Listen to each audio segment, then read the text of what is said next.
بچه خیلی خوش اومدید به این ویدیو. امیدوارم حالتون خوب باشه. لایک کامنت دنبال کردم فراموش نه، لایک کامنت سابسکرایب فراموش نشه. بریم سراغ ویدیو. لیتس سلام بچه‌ها، چه خبر؟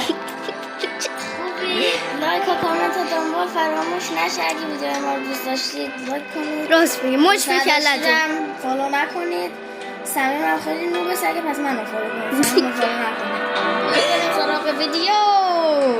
اشغال عوضی ما با بزنمش. بچه بریم سراغ ویدیو. باش. خب صمیم، تا جایی که یادم میاد دیروز رادین تو جنگل گم شد. درست میگی. کجا باید بریم؟ نمیدونم. بیا بریم فول آیرون بشینیم. بیا بپوش. صمیم راستی توتمتم دست منه. توتم منو بده.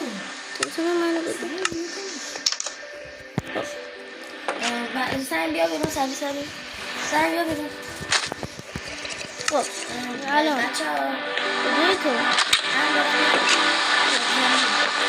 خب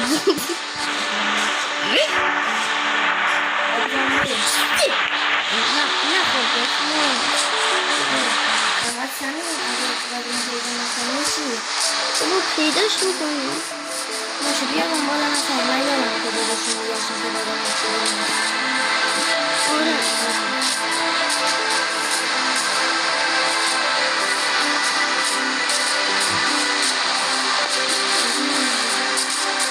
من توتم دادم.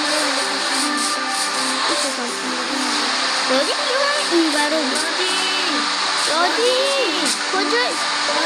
دارم پیداش میکنم. یه چیزایی دیدم. رادین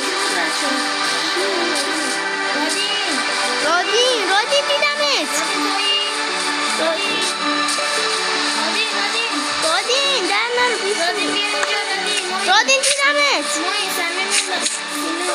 داره در میره. بابا صدامونو گوش کن. داره در میره. رادین وایسا. داره در میره. رادین بسر رو میفرستم دنبالت ها. بابا صدامونو گوش کن.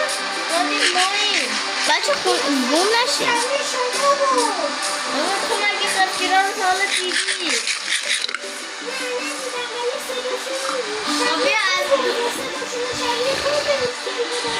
بیا منو از